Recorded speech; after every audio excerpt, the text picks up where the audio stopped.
Pittsburgh Steelers fans, welcome to this week's episode of Steelers Touchdown Under. I'm Matt Peverell, joined by my co-host as always, Marky Davison. How you doing, Mark? Yeah, good, Matty. That Down Under was a real nice 4-3. Down Under! Down Under! Thunder! Nah, it's exciting, 4-3. I think there's a bit of the live chat. Look, we wanted to save you guys from me taking an intermission to the restroom mid-show. So, we just had to sort out, deal with the personal business on that. And then Brian wanted Matty B, so I was looking for Matty B. I don't know who Matt B is, but I was looking for Matty B. Just stirring you guys up. There. Mark, how are you feeling? Because just before we went on air, we were talking about it and sort of saying it feels like ages since the game against the Browns. Yeah, it feels like it's been a very long time.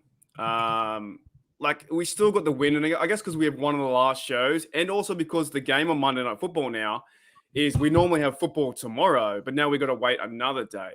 So we're like in limbo. Are we a post game for Australia, or for our take, or are we the pre-game? Like, where are we? The thing I do know what we are though is the Steelers are 4-3 and third in the division, and it's not a time to give up. I'm so happy with this team and how they're progressing and how they're actually playing football and starting to work as a team. And I think Tony brought it up yesterday in his show when he called out Roethlisberger for being so happy after the win. And that made me feel happy too. He was so excited and he was just so happy to get that win over Cleveland again for the 24th time. And I think I just want to say for some of the fans out there, like when you did throw away your fan card for those few games, this is the chance now where you have a chance to pick up the card or forever leave it on the ground and just leave us alone. Because right now, 4-3, we could go 5-3 on a playoff stretch. We could really start to see things moving. So everyone who said fire Tomlin, fire the whole staff, get rid of Steele and McBeam. Pick up your fan card or I'm done with you. Like, I don't know where you feel, Matty, but I'm just like, it's such a massive, long season. Yeah, and I like the way Big Ben led the team, and Brian Anthony Davis, our podcast producer, talked about this in the post-game show.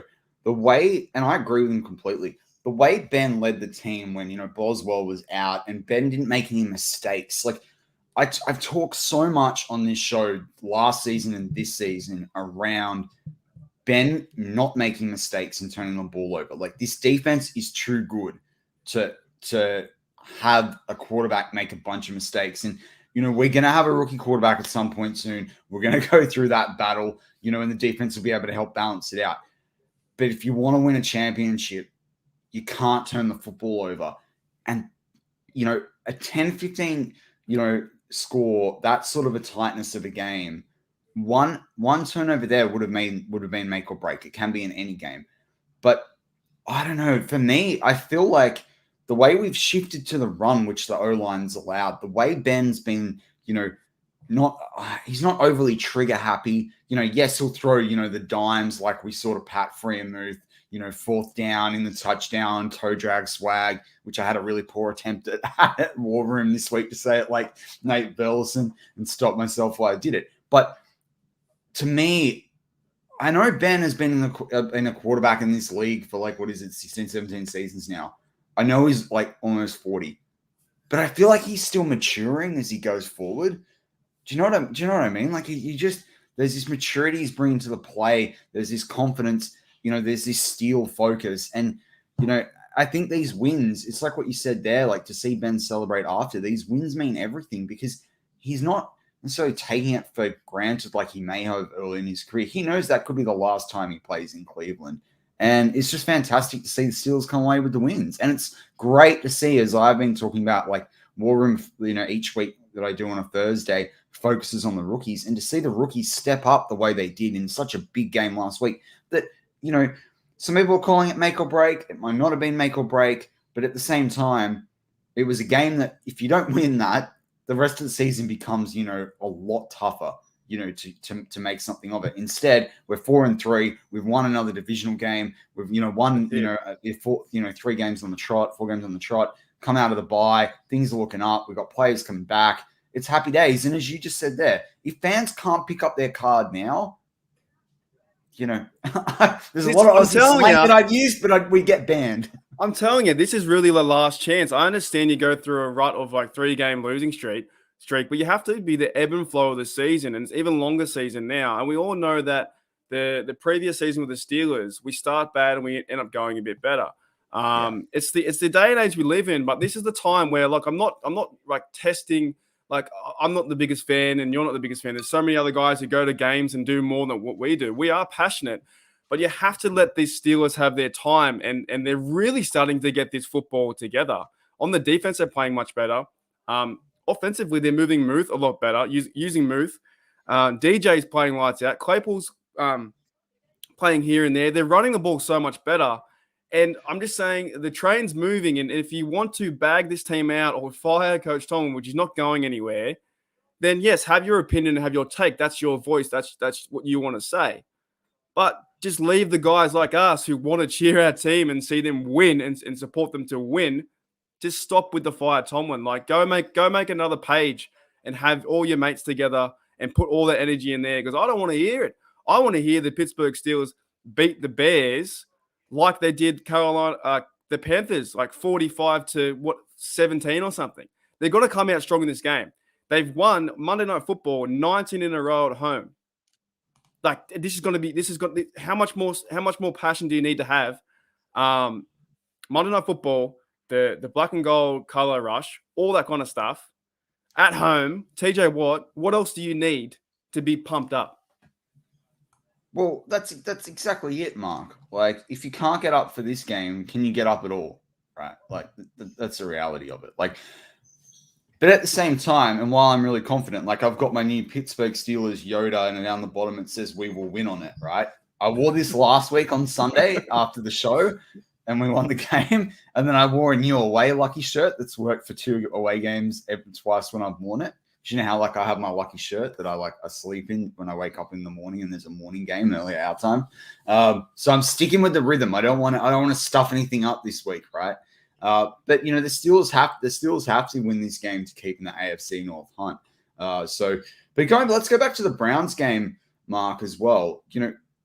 You're watching that game just like obviously just as much as I was. What outside of the stat line stood out for you, like to you about the game? Like I talked a little bit there about like Ben's maturity and no turnovers and all the rookies, stacking up. But what was the bit that like really stuck out for you? The terrible penalties. That was probably one of the hardest games to watch all year. Yeah. The one that really irked me the most was the Big Ben quarterback sneak for 2 points, which is a play that should have been held up, and it was apparently held up for a flag in the end zone. You don't throw the flag there at all. You just don't do that in that play. How many times does a running back run into a pile or run into the end zone where there's 1 yard to go? I understand throwing a flag when a player runs 50 yards because of a hold, but in the trenches, in between the lines, you don't throw a flag there for someone holding up his jersey. The penalties were just awful. We talked about it a lot. The whole show has. BTSC's covered it. I like the play of DJ. I think DJ's really coming into his own in this offense. I really like what he's doing. I think he's even outplaying Claypool to a bit, and it doesn't. Who cares who outplays who? But DJ's really starting to play some good football. And lastly, before you have your thoughts on the game, it was so funny to see Baker Mayfield fire up on the sidelines, and the first down, and then the next minute, my mate Joe Schobert, who I've been picking on a little bit too, comes over with a forced fumble, and we get it back. So it was a great Steel win. Like in the whole season, I still like the Buffalo win the most, but this was really fun to see us get this victory. Yeah, and the way I look at it, I'm just going to give you 2 stat lines. Nick Chubb, under 80 yards. Jarvis Landry, under 100 yards. No one ahead of both of those guys in terms of rushing yardage or receiving yardage. And I think that's really important because if you'd said that going into this game, hey, this is where we're going to hold them to. Kareem Hunt only one rush yard for 13 yards. Only for under 50 yards as well. They're not like getting 80 each or 70 each. That's incredible from the Steelers defense. Like that puts you in it to win it. And again, I know it's not a hot take to say the Steelers are going to rely on their defense to win, but in a 17-game stretch against a team with that O-line, those weapons at wide receiver, and obviously they don't use OBJ, and he's not going to be there anymore, and that is what it is. Who cares? Kind of thing. Like it's like have you seen the clip of when OBJ signed with the Browns and Tomlin was like, oh, he's like he doesn't care, right? It's the same thing. But like when you look at those stat lines, the defense has to perform, right? So, are you there, Matty? Yep. Right. I hit the play on my headset, which played the other window that I've got open. My bad. That's bad. That's bad quality there. Sorry, BTSC family. Gesturing around and smacking my microphone everywhere we go. I need to get one of the coaches' headsets that. Yeah, mate. In my one, I'm calling plays in my one. I'm ready to go. Have you got your stat sheet again? Remember that podcast? You had your play sheet. Yeah, I've got a few things around here that I can look at for information. Yeah, nice. Not so much a stat sheet just yet today. I'll talk more about the Bears stuff in a minute. But look, you go. Just to finish that point, like, say the defense has got to rock up every game, right? And there's going to be some games that don't rock up, and the offense has to take over. But there was no way if it went point for point, the Steelers weren't going to be able to match the Browns, right? Like I don't think, or you could say that with like a lot of confidence, that would have been a struggle with the rookies we've got. Instead, the defense held them, to obviously only 10 points, and then that allowed the offense to be able to do what they needed to do and scrape the win. And that's what we've got to do. It goes back to what we said like 2 or 3 weeks ago now, taking care of business every game. That was taking care of business every game. And it makes me very confident for the season to come if we can just do that game by game by game. Well, I actually reckon the offense played – I think the offense won that game more than the defense did. I know we got the fumble, but I liked how Najee was running the ball. We got 90 yards. I liked how Muth caught some first downs and was running with, with vigor and physicality. Like he started to really push people over. Trey Turner's using his arms like they're bloody pogo sticks, and he's pushing people out of the way. I do like what this offense is turning into, and I think at the very start we're all worried, but you can only get better. We're getting better every single week, and I say we because you and me, Matty, we're part of the team. We're all part of the team. But it's so much fun. I should stop you there. I heard this funny one. Everyone knows I listen to Move the Sticks with Daniel Jeremiah and Bucky Brooks. I listen to their podcast, right? And they were talking about this last week. And Bucky was talking about, I think it was Green Bay, right? And he played in a few different places. And he was talking about North Carolina, where he played college as well. And he said, we after a while, right? And he's obviously no longer working with a particular NFL franchise. And Daniel Jeremiah was like, I find this so funny when people say we. Like, is it your team? He's like, is it your team? He's like, I scouted for different teams. I was on the bench for different teams. I called Chargers, game from the radio side of things. And he was sort of saying like, I call them we because I'm watching them every game. But he said, it's so funny when I hear fans of teams say we. And he's like, are they your team? And it's just a funny one. Like, I understand. I say it we all the time. But as he said it, I'm sitting there. I'm like, yeah, I'm not the Roonies. I'm not paying checks. I know. Yeah. Look, I think it's just easier. It's much easier to say we. Like we played really well. And we all know what we as the Steelers are talking about. We're on a Steelers podcast. We're wearing Steelers jerseys. What terrible towels behind us everywhere. 100%. It's quite easy to picture that we, and it is like the fan base is part of it. Like if there was no fan base, there'd be no reason to play. Well, and that's it. It depends on your role. Like, and as he was saying it, I was sort of thinking, well, hang on, DJ. Like, you have played for different teams. You have scouted for different teams. that's your perspective. But we're fans of one team. Like, yeah, it was just funny, like how some people see it like that. That's all. And we're the best team. Well, we're the world's team. Well, stuff America's team, stuff the Cowgirls. Yeah, well, we definitely are. We've had like United Kingdom. We're from Australia. We've had people from Brazil. We got Germany. Like this, just it is. When we say we mean the Pittsburgh Steelers, and we want what's best for the team. So, yeah, I was really happy with the win. Like, to be very honest, at 15-10, fine, a weird score, but as a collective, and me and Big Ben are mates. Like, I'm happy for the guy. I really am. I'm happy for this team to start to really, really get things together. If they win this week, Matty, 5-3, can you imagine? We are like right now. We again are the 6th seed in the playoffs. Yeah. And that shows where winning games against like the Bills comes in handy. Like the Steelers are going to get it. You talk about the rest of the season too, which is really positive, right? Like we're going to go up against the Titans with probably no Derrick Henry, right? Now, 2 weeks ago, that game was looking like, oh man, the Titans have got out of their early season slump. Now they don't have Derrick Henry. Yes, they still got AJ Brown and Julio Jones, and can't wait to preview that game for obvious reasons. But by the same token, you've got to take it game by game. And that's what was going to be really important when we talk about the Bears this week, because everyone knows the history there that we have with the Bears. So we're looking forward to talking that in part 2. But Mark, the best thing about this week too, which we didn't get to do last week, is because it's not a bye, because they played a game, we can give an update on the Ironheart Awards that we've put in for this season definitely as well. So I'll hand over to you, because this is your segment, and I love it each week. And Mark is on me like nothing else to fill in my points each week. Mark, make sure I do my homework, even if it's right before the deadline. So it's it's awesome.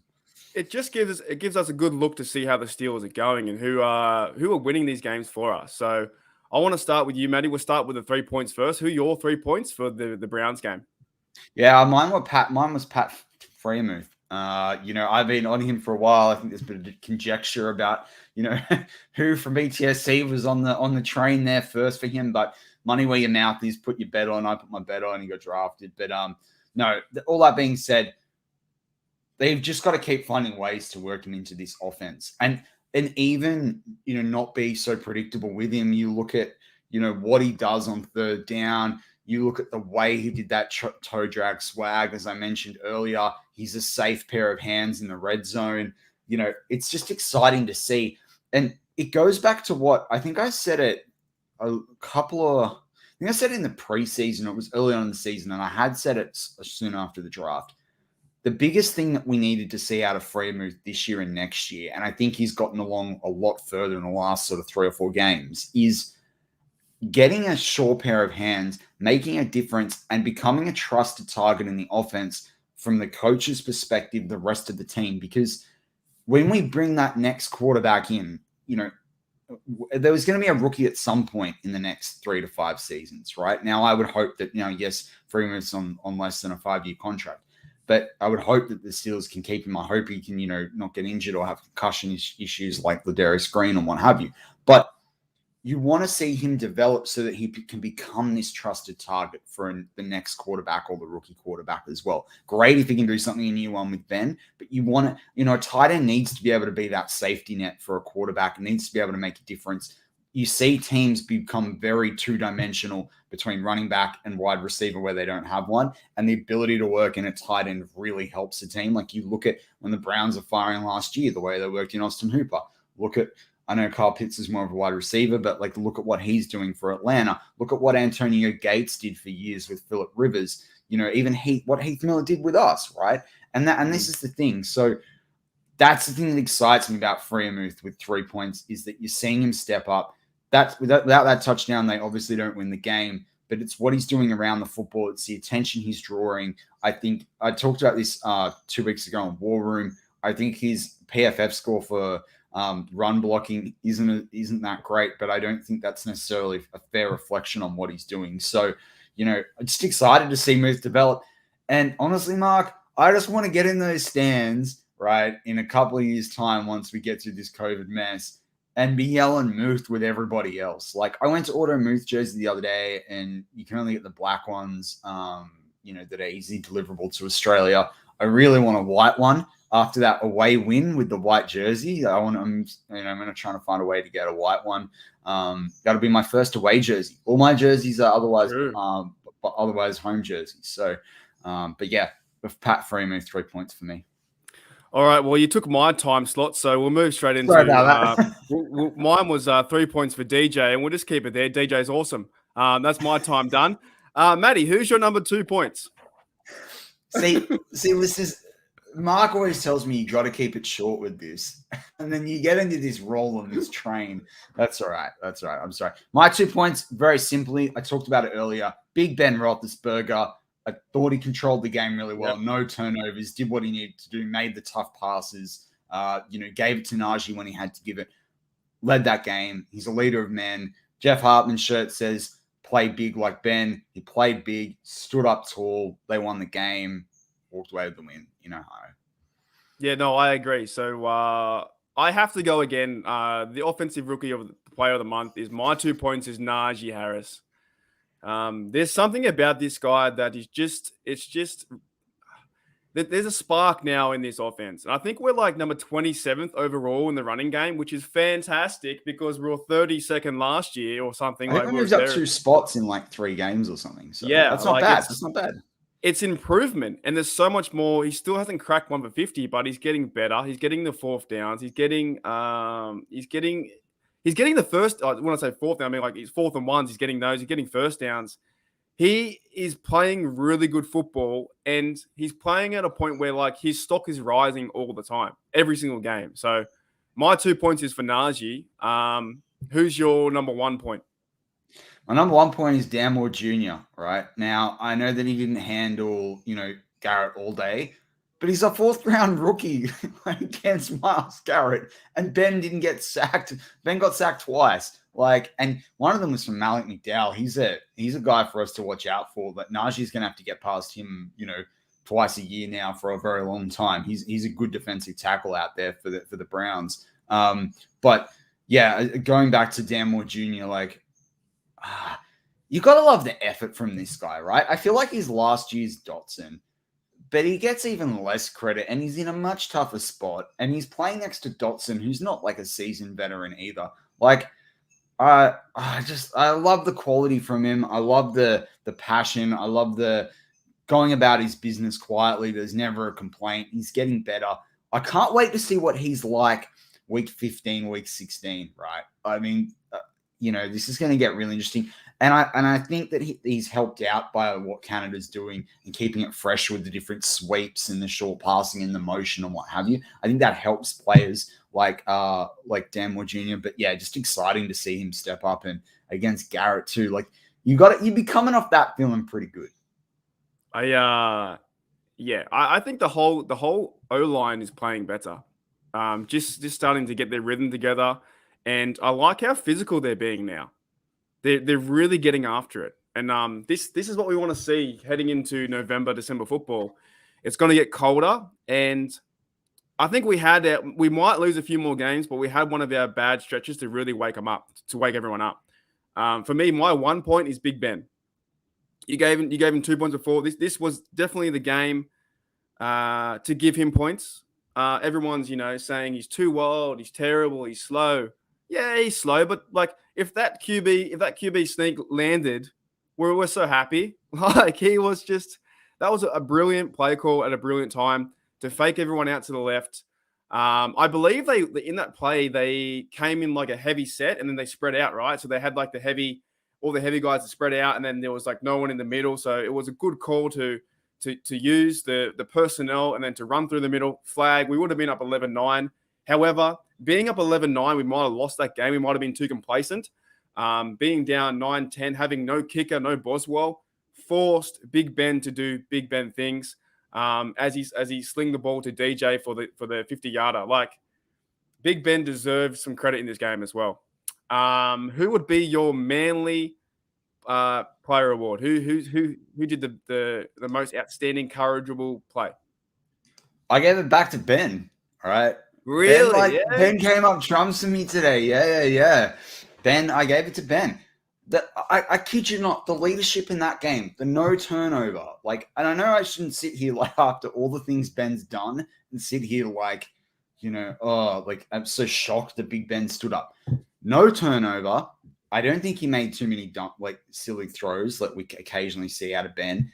They got yeah, that's actually you're right. They got smashed at home last year in the wild card playoff game. He comes in here, goes to Ohio, gets the win, right? I was just really happy for him. It was the Manly Award. That's what that stands for. Right? Yeah, and you think about a lot of the listeners don't know a hell of a lot about the Manly Seagulls, if anything, right? But you and I know that there's veterans that have stepped up for the Manly Seagulls for a long time, and Manly had a history of buying a lot of veterans and complementing them with good youngsters and winning because of that. He was like the Ben Kennedy. He was like the Matt Orford, if you know anything about rugby league, the Cliff Lions, right? That's the performance that Ben did, and that's for Mark and I. That's our little takeaway from this segment. But yeah, I thought he stood up. It was a Manly Award. No, I agree with you. He went into Ohio and got his 24th win. I don't know. What more do you need to say for that? There's nothing the Cleveland Super Bowl Browns need to. Yeah, I can read that as well. I don't want to read that on air though. The Cleveland Super Bowl Browns, they needed to be held in check, and they were held in check this game. Big Ben, 24 times, 2 losses and 1 draw. That's a dominating, series of events over the 17 years. My Manly Award goes to Chris Boswell for getting knocked out. That's pretty fair, actually. That's pretty fair. I watched at the time. I was angry at the play call. I didn't like the play call at all. Looking back, hang on. Okay, so you didn't like the play call in terms of the ref not calling the penalty, or you didn't like the play call full stop? No, the ref was terrible. I didn't like the idea of going for a touchdown. I think you got to go 6-3 in that game. I think you have to. You got to go for a field goal. I disagree. You'd rather go to halftime 3-3? Yeah, because they got the ball. They were getting the ball back. It doesn't matter. Nah, just go for the points. If they get that play right, who's to say that they're gonna score? I'm gonna quote the old Jim Ross. If wishes were fishes, the whole world would be an ocean. You're dreaming, Matty. You're bloody dreaming. I'm gonna quote Mike Tomlin. We don't live in our fears. Well, obviously, they did live in their fears because how did they live in their fears? Well, the play wasn't the right call at the time to do it. The Browns had figured them out, and as Bozzy goes outside, it just wasn't a play. I don't think you have to do that play at that time. I don't think you have to go the points there to lead into halftime. You have to go 6-3. Do you know the thing that upset me? And I jokingly put this in. I think I put it in the Slack channel, or I put it in the post game show.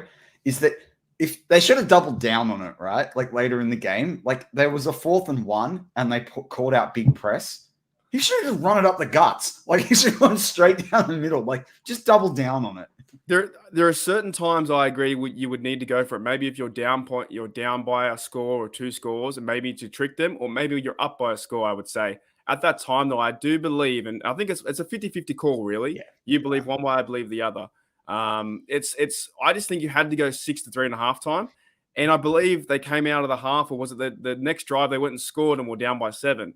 So but as Rhino Tool says, right? If there had been a flag, 100%. And then they'd scored off a run play. Everyone and I know that other shows this week on BTSC have talked about this. Everyone would have been thrilled.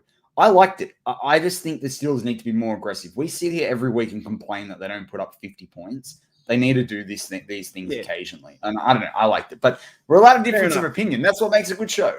Fair enough. Look, there should have been a flag because I reckon the one reason why there wasn't a flag too is, and this is, you could take this out of context too, but Boswell was sitting off the sidelines. If he was in the field and the play had to be stopped, surely they would have looked at that and said, "This guy's concussed." That's true. Honestly, these refs were terrible. That was one of the worst games I've actually for both sides. Both sides, the refs were terrible. But actually, didn't Tomlin have a? Oh, I was about to say, didn't Tomlin have a timeout he could challenge it with? But he can't challenge it because it's in the final 2 minutes. Yeah, no.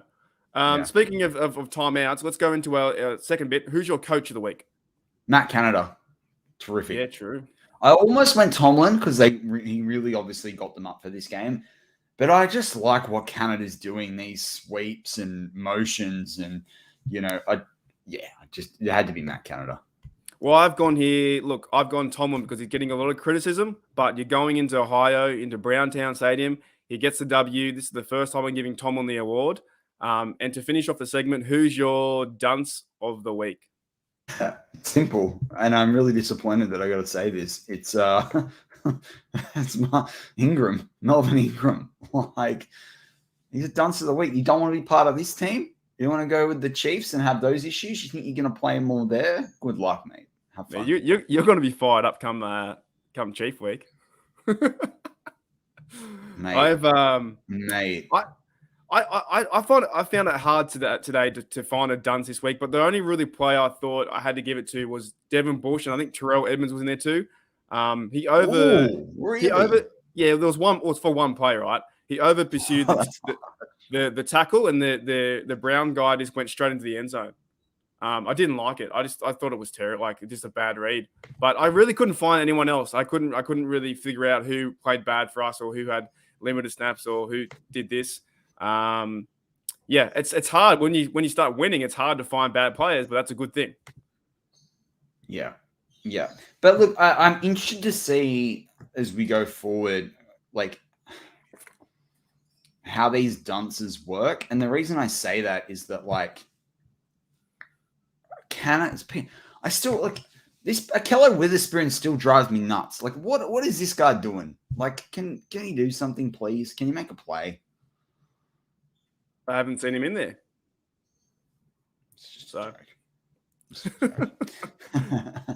But look, with that, let's cap off part one this week with our usual segment, slinging the slang. Just as Big Ben likes to sling the rock, we like to sling the slang. Marky D, what do you got for the listeners this week? Speaking of rocks, I always like to see what the Americans think of, like, like how we say stuff and what their analogy of things is. If I said to you, like, I'm coming around here, like coming over to your house at 4 p.m., I'm going to rock up with some beer. Like, what do you think the American listeners and worldwide, do they say that word? Like, what time are you rocking up? I'll have to write in the chat. Do they say that? What time are you rocking up? Yeah, like when you go to a party. Yeah. Or did you rock up to play? Did you turn up to play? Yeah, like would that is that that's an Australian thing, right? Is there like an American kind of version of that? Like, what time are you rocking up? Or is that just us? I don't know. I don't think so. Because I'm going to or if you go over a mate's house and he says, "Oh yeah, come over Sunday," and I go, "Oh, what time do you want me to rock up?" Exactly.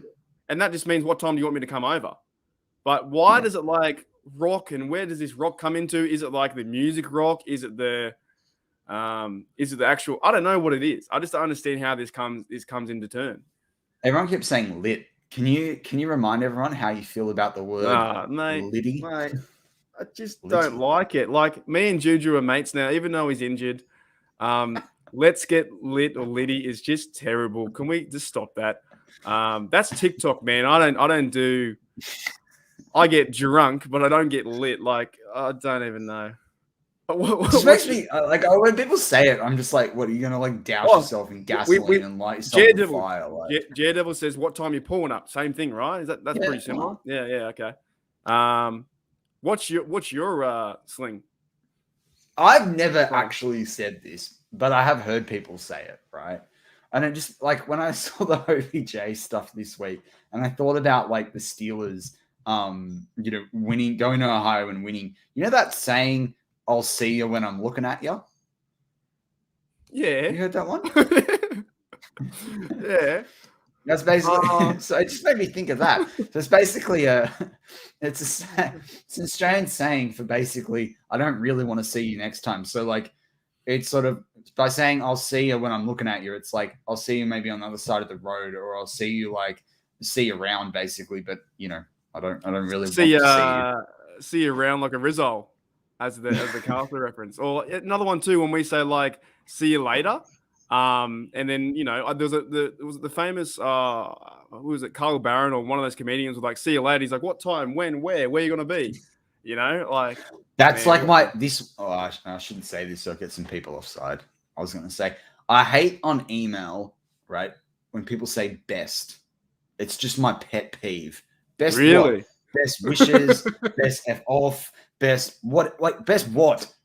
Like, define it. Like, I get kind regards. I get regards. I get thank you. Like, all the rest of it. Cheers even. But best, just... You're just waiting for something at the end to be there. Like, can you please tell me what else is going on? Best birthday, best afternoon. Best email. Yeah. Best response. You're the best employee. I don't know. It just, when I say best, it riles me up. It actually gets me like, yeah, gives me. I can see right now. It's really funny. So never email Matty best because you'll be so fired up. You'll want to run through a door. Yeah, exactly. But with that wraps up part 1 of this week's Steelers Touch Down Under. I'm Matt Peverell. This is Marky D. Join us for part 2. If you're listening live right now on YouTube or Facebook, stay with us. We'll be back in a couple of seconds. If you're on the audio side, whether you're listening on Spotify, iTunes, Anchor, Pandora, I'm not sure what else. Stitcher, I think we're on as well. Just flick over to part 2 where we're going to talk everything Bears, audience Q&A, and more. And we're back on Steelers Touch Down Under. Marky D, what's got you giggling? Matty. I love you, Stacey Lynn, but it's Matty's fault.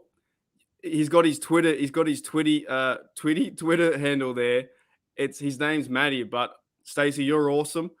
Matty, man, you've got to change your name. People don't know your name. I'm getting Matty B at the start. I'm getting Matty P now. I'm getting. It is what it is. Oh, okay. It's supposed to be it's supposed to be Matty. My apologies, Stacey. I just thought it was really funny. I actually think it's a lot of people type really quickly, and you get the R with the T. It's yeah. If actually also half the time, if you're on the YouTube side, I think it actually auto corrects to Marty, which is really like why. I don't know why. Matt's a much more popular name, but anyway. Mm-hmm. Anyway, let's get on to part 2. Let's get on to the Bears this week. Marky D, what are you looking forward to about this game? What are you hoping for? What do you think the Steelers got to watch out for? How you feeling? I just said that Dennis Green reference in my head. We are who they thought they were, and we let them off the hook. That's like, I'm so happy I have this show because I can just, like, all these years, I just wanted to say all these things about the NFL, and I love that. I love that so much. We are who they thought they were. And he just goes off. He just starts going off. And the reporters are just like, should I ask him another question? And he just goes fire. Oh, look, I'm fired up. Like I said before, this game, Steelers at home, Monday Night Football. They've won 19 in a row. I didn't know that. Did you know that? They've won 19 Monday Night Football at home in a row. 19. Steelers. Since like 1991 was their last. I hate stats like this. I hate stats like this because this is like they've never lost in the Color Rush jersey, and then they lose in the Color Rush jersey. These stats make me. Yeah, but that was your fault. Unnerving, you know. Big Ben's never lost too in the Color Rush as well. So that's interesting. No, I'm pretty excited, and the Steelers would actually. I just got to say this: just like Jesse James caught that ball, just like Joe Hayden was onside. If they played Mason Rudolph against the Bills in 2019 at the game that I was at, they would have won that game. Just saying. Yeah, we play different in these jerseys too. We play with fire, so I'm keen to see them come out and then just I'm really excited to see them play. Like we know Justin Fields is going to be there, but he's a rookie. He got sacked. I looked it up. He's been sacked 27 times. Yeah, it's bad. Like, it's bad. Come on, man. That's a lot of times. He's only throwing for like 991 yards. He's not in a good way. The Browns, I think they allowed him to 1 yard or 1 passing yard the whole game. So if the Browns can do it, we can do it too. This is the game we've been preaching for years. We have to put points on. We've got to score. If we score 21 points, keep going. Just keep going. Because I don't see how this Bears team can really score points tonight. They might get a touchdown. They won't. I don't think it'd be competitively enough to be like TD versus TD, like Big Ben versus Fields, up and down the field. I don't see that. I see if they come out with tenacity, this defense should be able to shut down them. Like the game yesterday with a few days back, Colts versus Jets. The Jets won 45-30. Yes, they got back in the game, but they put on 45 points. I can see this is the time right now to really you got to hammer this opponent. You got to show the NFL what you can do. I want to see Najee run as much as I can. I just want to see them just dominate this win. Don't give us a heart attack, win 17-16. I can't handle that anymore. They win 18-13. I don't want to see. I just want to see them win by 13 points, or like 14 points, and be comfortable. Bring in Mason Rudolph near the end. Can we bring in Rudolph for fourth quarter? Like, I know you want to see it too. And what's the reason that we can't do this? If they play a competitive game, they can easily put up points. Move's getting better. The O-line's getting better.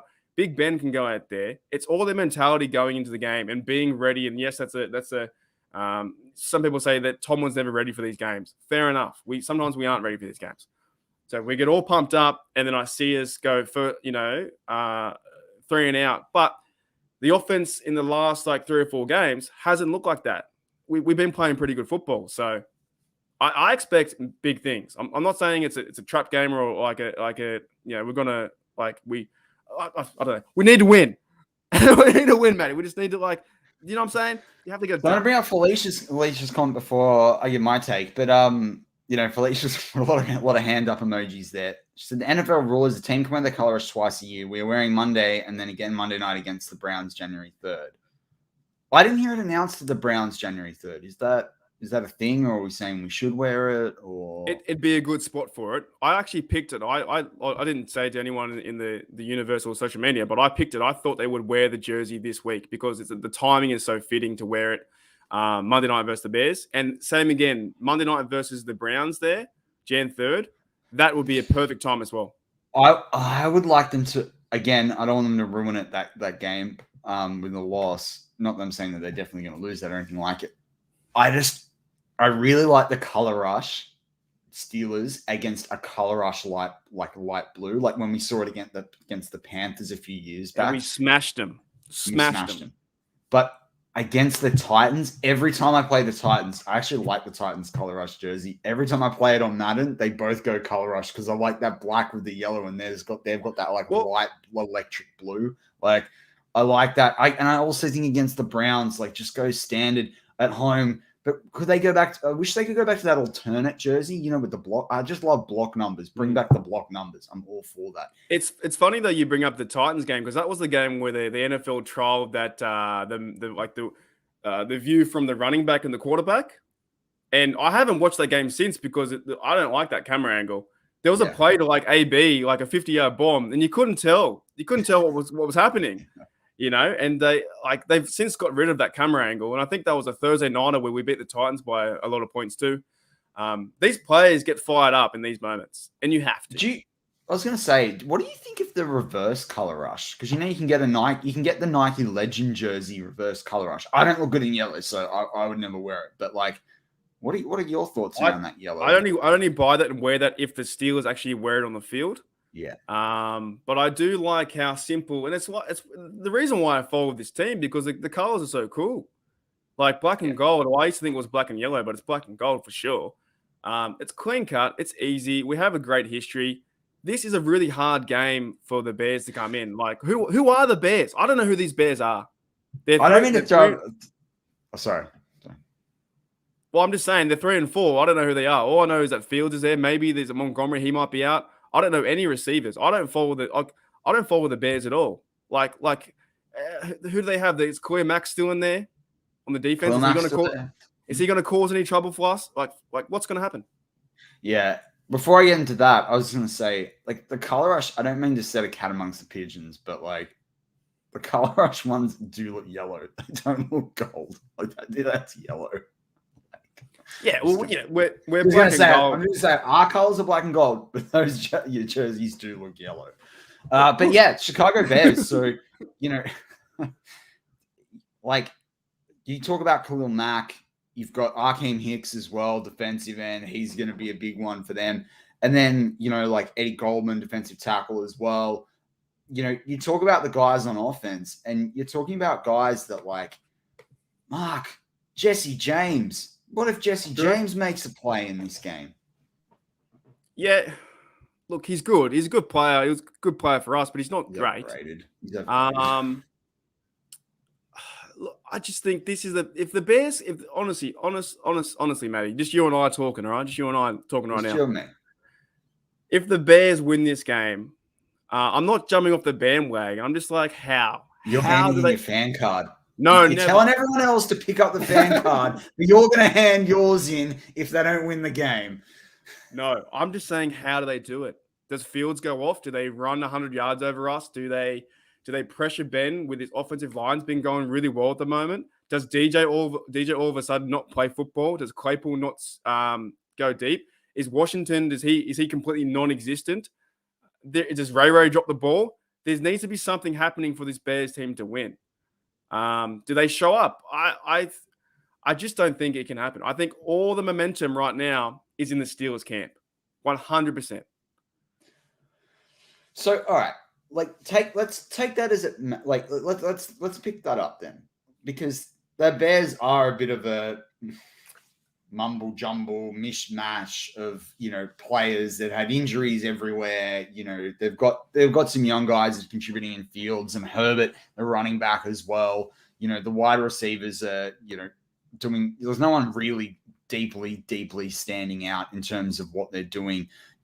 From that perspective, Darnell Mooney's got like 409 yards on the season, but he's a very young wide receiver. Cole Kmet's a decent tight end, but there's no one sitting there that you're really fearing. Allen Robinson's been around, for yonks, that sort of thing.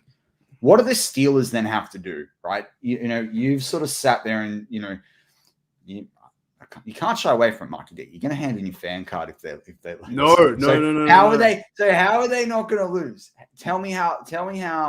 What the Steelers need to do. Who needs to step up to make sure that they don't drop this momentum? They do win. We keep the hype train going. I tell you what needs to happen right now. Now, I tried to, from the divine powers above the other week, I tried to pick the Devin Bush interception. That didn't happen. We got the timing wrong right there.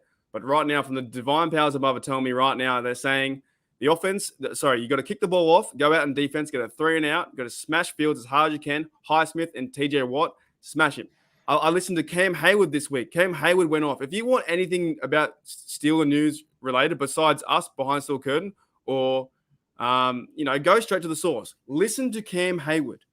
He is so ready to play this game. He had a 3-minute interview or post or press conference, and he is just telling you everything what is happening in that locker room.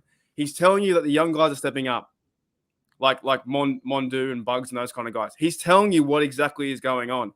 So you go out there, you defer the kick, you smash him in the mouth, you get a 3 and out, you return it, you go up 7-0, you run Najee on that. I don't care. You run Najee 3 times in a row and get a first down.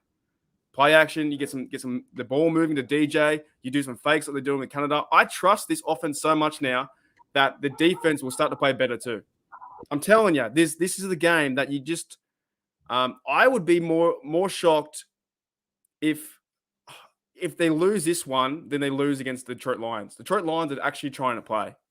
They're trying to play. They can't win, but there's no doubt we just have to win this game. Yeah, and so there's some interesting guys that, from a practice perspective, obviously Ebron's out as well. I'm beginning this question. I know that he does an injury, but I think, I'm going to be interested to see how this rolls on, given that he's pretty much the third string tight end now for them. BJ Finney's questionable. I think Minkah Fitzpatrick didn't practice as well on Friday, so whether he can play or not is going to be an interesting question there. But good to see Boswell's back from that perspective. When I look at this, there's 2 players for me, right? We keep talking about the rookies stepping up this season. There's 2 rookies that have to step up from last season, right? Claypool, he's got to go off this game. He's got to be a massive target for them. He's got to really put this Chicago Bears defense under pressure, really be a go-to for Ben. I want to see deep balls. I want to see jumping up, to make, catches in traffic, the works. On the flip side, we know Highsmith's done well from a run defense perspective, right? He's got to stop Herbert in his tracks. I also think with all this attention that they're going to throw on their offensive line to TJ Watt and Cam Hayward, this is the game. This is another game where Highsmith has to feast. We need a couple of tackles for a loss, whether it's, in the run or the passing game, but definitely the run game. We need him to get a sack. We need him to be really disruptive and really put this pressure. I want them like a pincer, TJ Watt and Highsmith just coming at him. Think about Taco Charlton as well. Now that Ingram's, gone and, obviously stepped up last week. He knows this is his time to make a difference, right? I could see Taco making not necessarily he's going to get a sack, but I could see him making a big play here and really giving the Steelers fans a bit of confidence, playing at a home field at Heinz Field. I'm excited as well. You've been there, Mark. You've seen it. Color Rush, Renegade at home. Massive. It's amazing. I was there for Christmas Day, the Steelers versus Ravens, and it was just the highlight of my life. I'm speechless thinking about it. When I was there, they played Renegade twice, and it was amazing. And we went down, and one of the best things I ever saw was Lawrence Timmons tackling Joe Flacco, and the crowd lit up. They went crazy. They went absolutely crazy. And actually, second best one I saw was the Eli Rogers catch. Not the AB catch, the Eli Rogers catch in that game was amazing. The way he got his hands out and extended his body to catch that ball was unbelievable. There's something about the stadium. There's something about being on Monday Night Football. The crowd's going to be crazy, going to be amped up to play. And it's getting to the point now where these players, they're not playoff team yet. They're no way near that.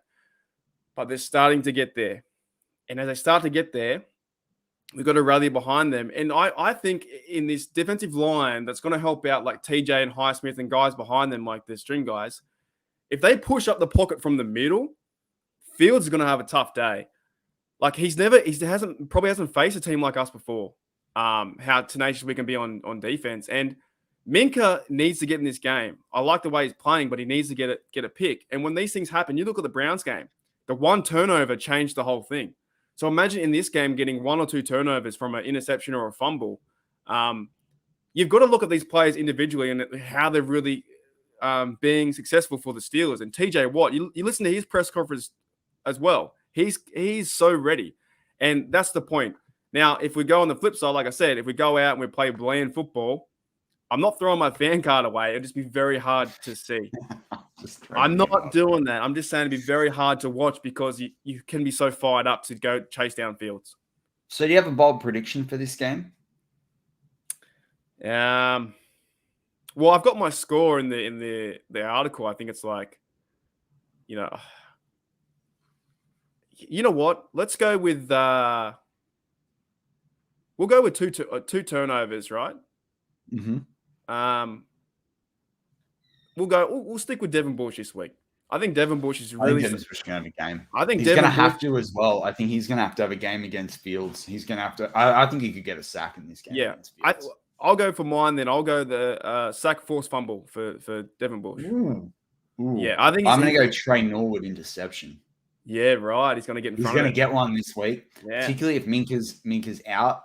Trey Norwood's getting an interception. I'll ask you this question, Matty. Playing sport in these kind of games, right? This would fire up just that little more, wouldn't it? Wearing the color rush, being on Monday Night Football, being a rookie, being surrounded by your mates. This has to fire you up a tiny bit extra to play this game football. And then, like, if you know the other opponent's a bit more weaker than you or can sense that, blood in the water and you're a shark, you're ready to go. I'm telling you. But as someone said in the live chat as well, it's not a given victory. I think Todd said that from the Facebook side of things.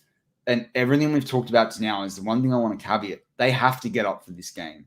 And there's a thing about being overhyped as well and trying to do too much too quickly and not being methodical. Now, I think there's enough maturity in this team. There's maturity from the coaching staff, the taking care of business attitude that Tomlin has to things. But they need to do that. And this is the sort of game I just love them to do the textbook, get through the plays that you need to get through, build slowly. Don't try and do too much too quickly.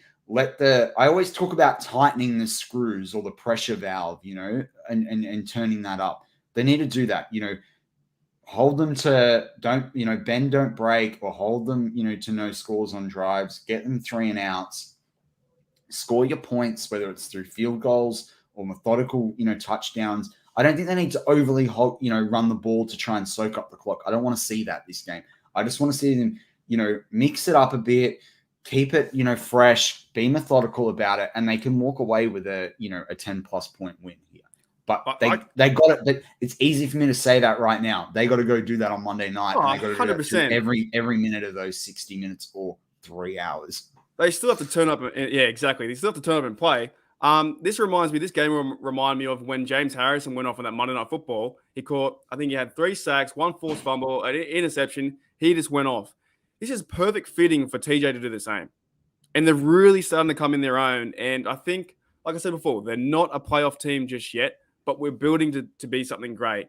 And we have a good victory. I think the real trap game would be the Lions, because we don't understand. The team has to win at some stage, you'd think. But then the Lions got beat last week 44-6 against the Eagles. So, it's very interesting. I just think Steelers Nation, Monday Night Football, I know you hate it, but 19 in a row. There's too much. There's too much here to say we're going to lose. You know what I'm saying? There's too many things. The Lions are going to lose. I agree with just me. The Lions have to lose. They're going for a top pick. Yeah. The Lions, this could be so helpful for them. They get the top pick in the draft, trade back a few spots, end up with multiple first-round picks, and then absolutely kill it. Like textbook stuff. But we're not a Detroit Lions podcast. Luckily not. I've got one question for you. What is one thing you don't want the Steelers to do overly this week? Yes, like on offense, or like you said, you don't want to push Najee Harris. Hard. I don't want him running the ball more than 22 times. Keep to the number that's on the back of his jersey. I don't mind him getting touches and from the receiving game, but if he runs the ball more than 22 times, I think we're going to have problems down the stretch. I think they need to keep it fresh. And this is the week to work in some short passing, work in the more sweeps, get the tight ends, get Gentry, get Freiermuth involved there. Can we get Derek Watt involved?